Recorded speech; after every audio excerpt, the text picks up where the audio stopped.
Hi, how are you today? I hope you guys are all having a wonderful day.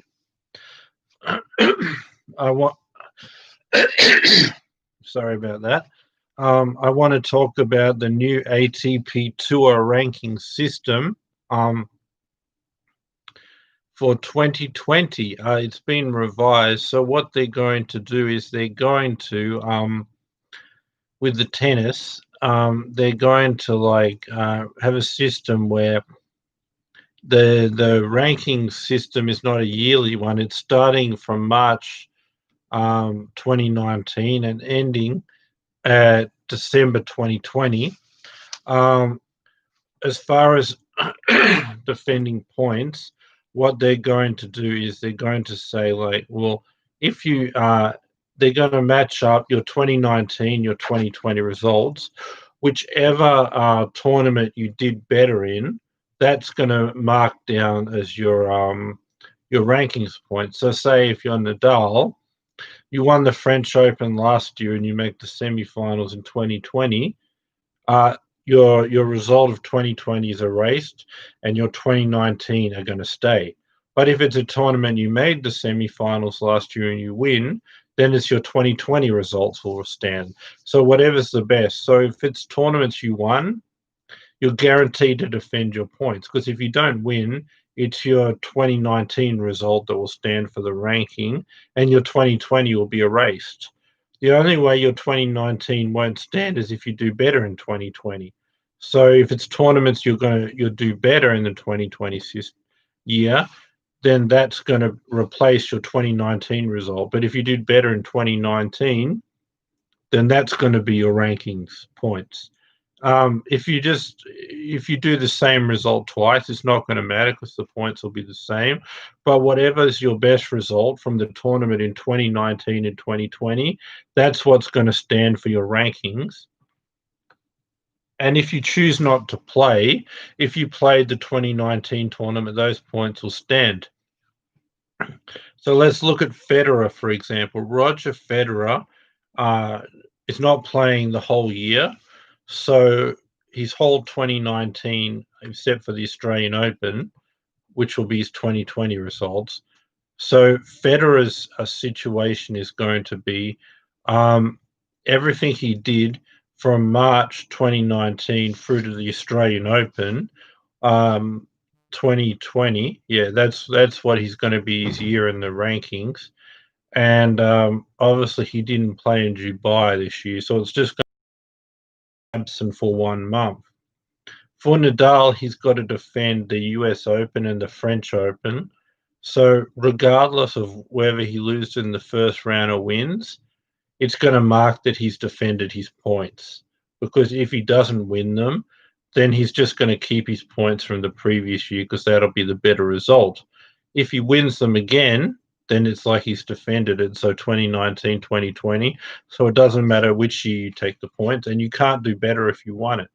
So no matter what, he's keeping his points from last year at the French and the US Open, whether he plays, whether he wins, whether he's in the first round. The only way your rankings can change is if you do better than a previous year. And if you won, you can't do better. So like Nadal said he'll play Madrid. He made the semi-finals last year. So if he loses before that, he'll keep his semi-finals ranking points. But if he wins, then he can improve. So basically, the only way the rankings change this year is if you do better at a tournament than last year. Then, then your points from last year are raised, and your better results are there in the rankings. But if you don't play or you do worse at a tournament, you just keep your 2019 points. So it's good for Nadal because he's guaranteed to defend his points now in Rome, French Open, US Open, which are all together. And then if he plays Madrid or if he plays Cincinnati, he can increase in points there. Djokovic was going to be in a position where it doesn't help him so much because he made the fourth round of the US Open and he had a chance to gain points there. He still has a chance to gain. The French Open semi-final result last year, he has a chance to gain. He would have had a chance to gain. It would only help him if he would lose earlier this year than last year, which is not likely. so he doesn't gain much. But Federer, who's not going to be playing, keeps all his points the rest of the year. Nadal can't lose any points at any of the tournaments that he won last year, but the ones that he didn't, he could gain if he did better. But if he doesn't, so people who say, well, Nadal can't gain at the US Open, French Open at Rome because he won it last year, well, that would have been the situation anyway. But if he does worse, he can't lose. Whereas Djokovic is only protected in this if he does worse than last year at the French and the US Open, which it's not that likely that he would do worse than semifinals at French and fourth round at the US Open. So if you're not sure if you can defend your points or you don't want to play, this benefits you because you keep your points. And even if you don't do as well, you keep your points. But then the tournaments you didn't win, you have a chance to increase and do better. So that's the situation. But Nadal was at a risk having to defend all these points at the US Open and the French Open.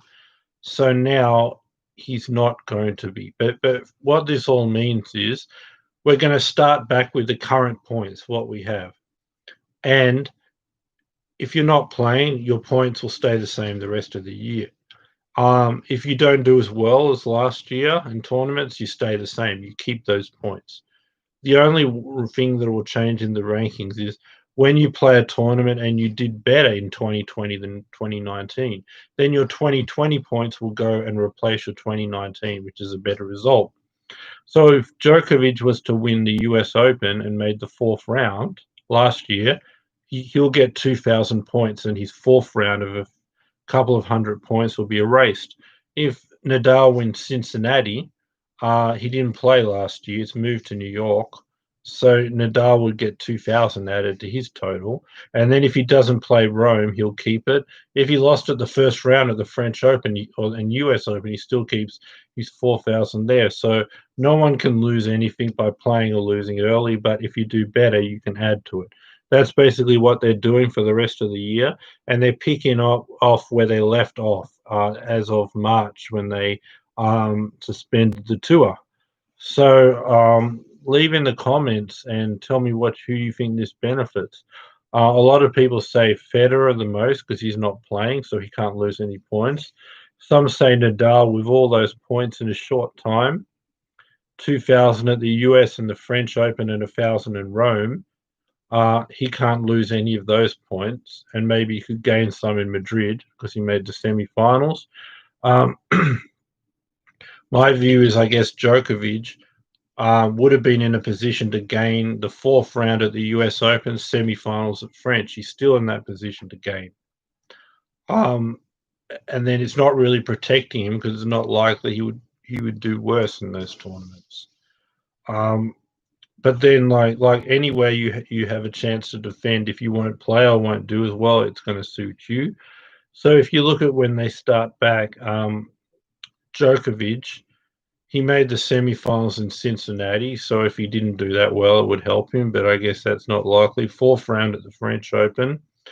I guess in the clay ones, like final in winning Madrid and then final in Rome, if Djokovic didn't do as well this year, then he would be held because he wouldn't lose points. And then if they play in Asia later in the year, Nadal didn't play, so that gives him a big chance to gain because, like I said, you can gain points, but you can't lose them. So Nadal, if he plays the Cincinnati one, he plays in Asia, he has a chance to gain 2,000 points while not losing any of the ones that he has to defend. And then at the top eight, or Paris, Nadal and Djokovic didn't do so well, so they could gain there. And Nadal and Djokovic only won one match in the top eight last year, and this new ranking system is going to decide that too, who gets to play there. So they only have 200. So if they do any better than one win this year, then they both have a chance to gain equally there. And then it's the same for anyone else. Like Thiem was in the French Open final last year, so he can't lose those points. He can only gain if he wins it. And that's what it's going to. Well, Medvedev, he did well in the US hard court season through to Asia. He can't lose any of those points, but if he does better, like he made the final of Cincinnati, he can gain. Um, so that's the situation, and like I said, Federer is the most beneficial, followed by Nadal. Djokovic, it doesn't really hurt or help him. Medvedev, all the ones through the US hard court season through to Asia, he gets to keep all his points, and if he does better, he can only grow. Um, Thiem really didn't play a lot that, so he's not really helped. Only at the French Open, if he was to go out earlier than the final, that's the only thing that really helps him. But other than that, because he didn't do well in those tournaments last year, but if he was to play, because he can just add on. So it's a situation where you can't lose, you can add on. So if Thiem plays tournaments that he didn't play or did badly, which is everything but the clay season, then he could add a whole lot to his points. While Federer can't add, he'll keep it. So then Federer will stay at the same, and Thiem didn't do well at the end of last year, so he could gain too. But it's just a situation for everyone. You can't lose any points from last year if you play or you lose early. But if you do better at a tournament in 2020 than 2019, you can gain. So I just wanted to explain what's happening, and that's my opinion. Leave your opinion in the comments. Have a wonderful day and a wonderful night. Give me the thumbs up and subscribe, please. That'll be great. I've got an interview coming up with Roger Federer. I'm going to do it via Skype and Zoom. I'm going to go directly to Switzerland to have a chat with him. And I've got a whole lot more. I've got a video by the GOAT debate that's already up on my channel. Take a look at that, and I'll speak to you soon for the next video. Don't forget, we're starting back the ATP Tour August 14 at Washington, D.C. Bye for now. Have a great day.